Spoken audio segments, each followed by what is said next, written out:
Hello दोस्तों, तो स्वागत है आप सभी का मेरे चैनल वेंझाऊ वर्ल्ड ऑफ लव वांगजान पर। आज मैं आप सभी के साथ शेयर कर रही हूँ झाऊ अंकल का नेक्स्ट पार्ट। जैसे कि पिछले पार्ट में आप सभी ने सुना था कि वेनके सिंह अपने चाचा मम्मी पापा के साथ कहीं जा रहा था, मतलब कि एक डील के लिए, पर उसका एक एक्सीडेंट हो गया था और सबको बहुत चोट लगी थी। यहाँ तक कि जिस कार से एक्सीडेंट हुआ था अब उनको भी बहुत चोट लगती थी। अब जिस कार में वेन और उसके चाचा मम्मी पापा थे उसी के पीछे एक और जीप थी। जैसे ही जिसे चाची ने भेजा था कि अगर वेन के मम्मी पापा या चाचा जल्दी आना चाहे तो तुम उन्हें ले आना। अब वो जो पीछे जीप में था वो कॉल करके वेन की चाची को बताता है कि वो जिस गाड़ी में थे उसका एक्सीडेंट हो गया है। मैडम फुमोंग के हाथ से फ़ोन गिर जाता है।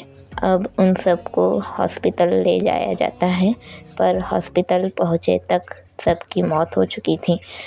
सभी मर चुके थे। वेन के चाचा मम्मी पापा मर चुके थे और वेन बच जाता है, पर वेन के सिर में बहुत बुरी चोट आई थी जिस वजह से उसका इलाज चल रहा था।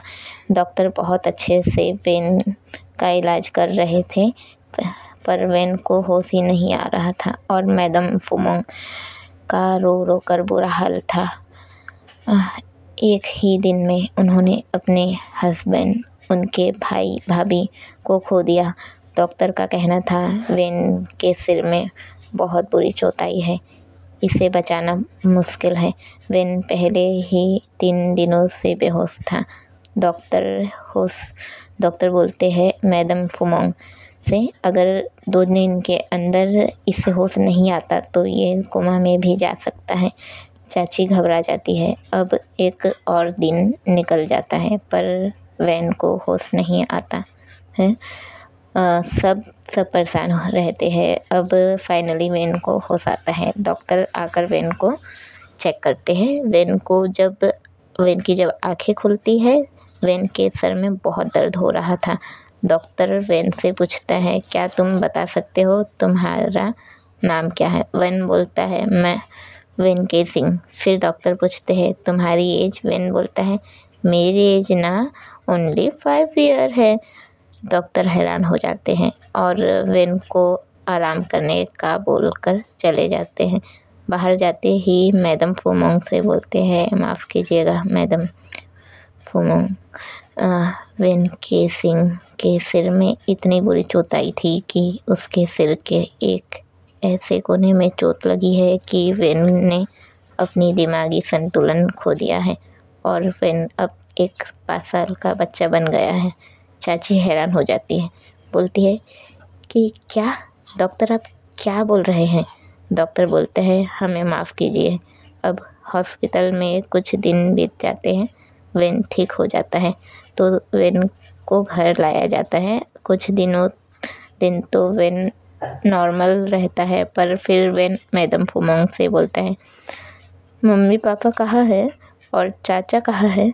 मैडम फुमोंग बोलती है आपके मम्मी पापा और चाचा बाहर गए हैं काम से। वेन कुछ नहीं बोलता, बस मम्मी पापा के आने का इंतज़ार करता है, पर धीरे धीरे वेन सभी को परेशान करता है। वेन के लिए केयर टेकर भी आते हैं, पर वेन उन सभी को बहुत परेशान करता, जिस वजह से कोई भी वेन की केयर नहीं कर पाता। वेन चाहता सब उसके साथ खेले, पर कोई भी वेन के साथ नहीं खेलता और वेन सभी को बहुत ही परेशान कर देता और धीरे धीरे सारे केयर टेकर जॉब छोड़ के चले जाते हैं। अब हम आते हैं उस समय पर जब मैडम फुमोंग झाऊ को ये सब बता रही थी।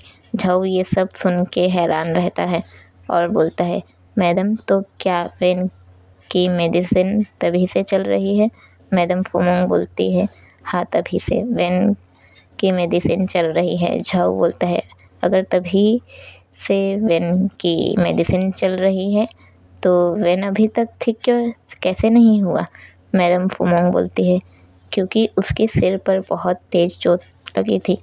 झाऊ बोलता है, पर 3 साल बीत चुके हैं मैम। वो वेन ठीक हो जाना चाहिए था। अब सीन शिफ्ट होता है कुछ देर बाद। झाऊ वेन का केयर कर रहा होता है और वेन झाऊ को परेशान करता है। झाऊ अंकल मेरे साथ खेलिए ना। झाऊ बोलता है, हाँ मैं खेलूँगा, पर पहले ना हम बाहर घूमने जाएंगे। वेन खुश हो जाता है और बोलता है, सच झाऊ अंकल, हम घूमने जाएंगे? झाऊ बोलता है, हाँ हम जाएंगे। चलो अब तैयार हो जाओ। वेन बोलता है, झाऊ अंकल आप तैयार करो ना मुझे। झाऊ बोलता है, नहीं वेन, तुम खुद तैयार हो जाओ, अब तुम बड़े हो गए हो। वेन बोलता है, नहीं आप मुझे तैयार करोगे। और अपने हाथों को आपस में फोल्ड करता हुआ पॉज करके बैठ जाता है। झाऊ मुस्कुराता है और बोलता है, अच्छा तो ठीक है, मैं भी तुम्हें तैयार नहीं करता, और अगर तुम तैयार नहीं होंगे तो हम घूमने कैसे जाएंगे? वेन तुरंत उठ जाता है, नहीं झाऊ अंकल मुझे जाना है, प्लीज़ मुझे तैयार करो ना। अपना वेन बिल्कुल ही बच्चा लग रहा था। झाऊ मुस्कुराता है और बोलता है, तुम भी ना, और इधर, और फिर आओ इधर बोलता है। झाऊ जैसे ही बोलता है इधर आओ, वेन बिल्कुल ही झाऊ के पास आ जाता है और बोलता है, हाँ झाऊ अंकल मैं आ गया, आप ना मुझे अच्छे से तैयार करना, मैं ना आपके साथ घूमने जाऊंगा। अब झाऊ मुस्कुराता है और वेन को तैयार कर रहा होता है और अपना वेन झाऊ के साथ मस्ती कर रहा था। पहले झाऊ वेन का शर्ट चेंज करता है और वेन मस्ती कर रहा होता है। अब झाऊ वेन की पैंट चेंज करता है। वेन ने पैंट के नीचे निक्कर पहन रखी थी। अब झाऊ वेन के साथ के कपड़े चेंज कर देता है। फिर वेन के बाल बना रहा होता है। जैसे ही झाऊ वेन के बालों में कंघी घुमाता, वेन अपने बालों को फिर से ख़राब कर देता। फिर झाऊ बाल बनाता, फिर वेन ख़राब कर देता। अब झाऊ परेशान हो जाता है और बोलता है, वेन चुपचाप तैयार हो जाओ, वरना मैं तुम्हें कहीं लेकर नहीं जाऊंगा और अकेले घूम कर आऊँगा। वेन जैसे ही सुनता है बोलते हैं, नहीं झाऊ अंकल सॉरी ना, मैं अब मस्ती नहीं करूँगा, प्लीज़ मुझे लेकर जाओ ना। अब झाऊ वेन को तैयार कर देता है और वेन और झाऊ साथ में घूमने जाते हैं। मैडम फुमोंग और झाऊ के साथ हैनिंग को भी भेजती है। अब ये तीनों एक मॉल में पहुंचते हैं। वेन मॉल में बहुत खुश रहता है, इधर से उधर भाग रहा होता है, मस्ती कर रहा होता है। झाऊ वेन के पीछे रहता है और हैन इन दोनों के पीछे। अब वेन वहाँ के एक ऐसे फ्लोर पर पहुँचता है जहाँ पर बहुत सारे टॉयज़ रहते हैं, बड़ी गाड़ियाँ और बड़े बड़े टेडी रहते हैं। अब वेन उस फ्लोर के अंदर चला जाता है और बहुत खुश रहता है और मस्ती कर रहा होता है और झाऊ वेन को मुस्कुराता हुआ देखता रहता है। अब हमें हैन को दिखाया जाता है जो वही मॉल में घूम रहा होता है। हैन सामने की ओर नहीं देख रहा था, बस ऊपर ऊपर ही देख रहा था। तभी कोई वहाँ भागता हुआ आता है और हैन से टकरा जाता है।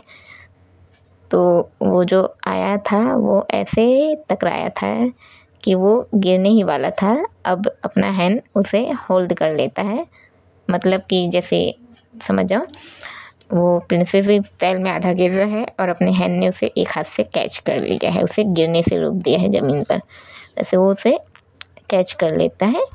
अब हमें वेन और झाऊ को दिखाया जाता है। वेन मस्ती करता हुआ आ रहा था कि वो हैन को देख लेता है और बोलता है, हैन अंकल आप यहाँ क्या कर रहे हो, और ये अंकल को कौन है? झाऊ तो हैरान चुपचाप देखता रहता है और अपना हैन बिल्कुल भी कोई जवाब नहीं देता, बस उस लड़के को देखता ही रहता है और वो लड़का अभी भी वैसा ही था। अब वेन हैन को झटकता है और बोलता है, हैन अंकल बोलिए ना। हैन बोलता है, हाँ वेन सर। और उस लड़के को सीधा खड़ा कर देता है और अभी भी अपना हैन उस लड़के को घूरा ही जा रहा था। वो जो लड़का था वो बोलता है, तुम्हें दिन में दिखाई नहीं देता क्या? हैन बोलते हैं, क्या क्या कहा आपने? वो लड़का बोलता है, ले बे, मैं तो अंधा समझ रहा था, तू तो बहरा निकला। अब ना वो लड़का इशारों में ही हैन को बोलता है, देख बेटा, अगर तू अंधा है तो चश्मा पहनकर वरना किसी से भी चिपक जाएगा। हैन कुछ नहीं बोलता और चुपचाप देखता रहता है। अब वो लड़का बोलता है, अबे बहरे साले, घोड़ा बनकर चल हट रास्ते से, मेरा फालतू टाइम खोती कर रहा है। और हैन को हट फुर हुर करके चला जाता है। अब वेन तो देखता ही रह जाता है, अपना हैन देखता रह जाता है, कुछ नहीं बोलता और झाऊ मुस्कुराता रहता है।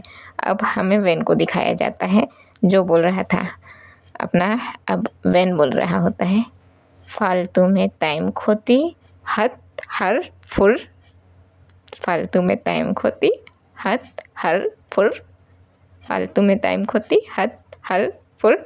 और अपना वेन ये जो रिपीट पे रिपीट ही किया जा रहा था।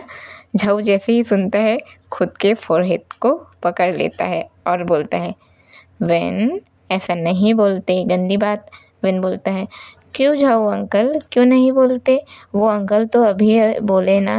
अंकल हैन तो उनको कुछ नहीं बोले। झाऊ बोलता है, क्योंकि वो गंदे अंकल थे। पर वेन तो अच्छा है ना, कोई गंदी बात नहीं करता। वेन बोलता है, हाँ अंकल झाऊ, मैं ना बहुत अच्छा बच्चा हूँ और देखो मैं ना कोई मस्ती नहीं करता। अब वेन के हाथ में एक छोटा सा खिलौना रहता है, जीप। वो जो एक छोटा गाड़ी आती है अपनी जीप जैसी रहती है, उसमें जीप का वो मॉडल रहता है जीप वाला। वेन ने उस जीप को लगभग आधा तोड़ ही दिया था। झाऊ देखकर मुस्कुराता है। अब सीन कट होता है, झाऊ वेन को लेकर एक बहुत बड़े हॉस्पिटल लेके आया होता है। वेन जैसे ही आता है बोलता है, हम यहाँ क्यों आए हैं झाऊ अंकल? झाऊ बोलता है, हम ना यहाँ एक अंकल से मिलने आए हैं। वेन बोलता है, कौन से अंकल से मिलने आए हैं? झाऊ बोलता है, बताता हूँ, चलो पहले। अब ये तीनों उसी हॉस्पिटल के एक रूम में जाते हैं। वहाँ स्ट्रेचर पर एक लड़का लेटा हुआ था, उसके फेस पर सांस लेने वाली मशीन लगी थी। झाऊ वेन और हैन उसके पास जाते हैं। झाऊ जब उसे देखता है तो झाऊ को आंसू आते हैं। वेन उस लेते हुए को, जो लड़का लेटा हुआ था, उसको देखता है और देख के बोलता है, झाऊ अंकल ये कौन है? झाऊ बोलता है, मेरा छोटा भाई है। ये जो है वो किन है? झाऊ बोलता है, ये मेरा छोटा भाई किन है। वेन बोलता है, इनको क्या हुआ झाऊ अंकल? झाऊ बोलता है, कुछ नहीं वेन, और हैन को इशारा करता है कि वेन को लेकर जाओ। हैन वेन को ले जाता है। अब झाऊ किन के पास जाता है और उसके बालों को सहलाता है। जैसे ही झाऊ किन के बालों को सहलाता है, किन अपनी आंखें खोल देता है। और जैसे ही किन अपनी आंखें खोलता है, अब मैं अपनी स्टोरी को यही स्टॉप करती हूँ। बाकी आप लोग नेक्स्ट पार्ट में सुनिएगा और मैं उम्मीद करती हूँ ये पार्ट आप लोगों को पसंद आया हो और नेक्स्ट पार्ट जल्द से जल्द लाने की कोशिश करूँगी। जाने से पहले जय बहन झाऊ लिखना ना भूलिएगा और मैं उम्मीद करती हूँ कि ये झाऊ अंकल आप सभी को पसंद आ रहा हो। और अगर पसंद आ रहा है तो क्यों ना आप सब लाइक, कमेंट और शेयर कर दें और सब्सक्राइब करना ना भूलें, क्योंकि और भी आगे FF आने वाले हैं और बहुत जल्द, बस नेक्स्ट मंथ से आप सभी सुनने वाले हैं फारवाई वंडर्स। तो सुनना चाहते हैं तो ज़्यादा कुछ नहीं यार, बस सब्सक्राइब कर दो, लाइक कर दो, कमेंट कर दो, ताकि बहुत जल्द मैं ले आऊँ। बाय बाय दोस्तों।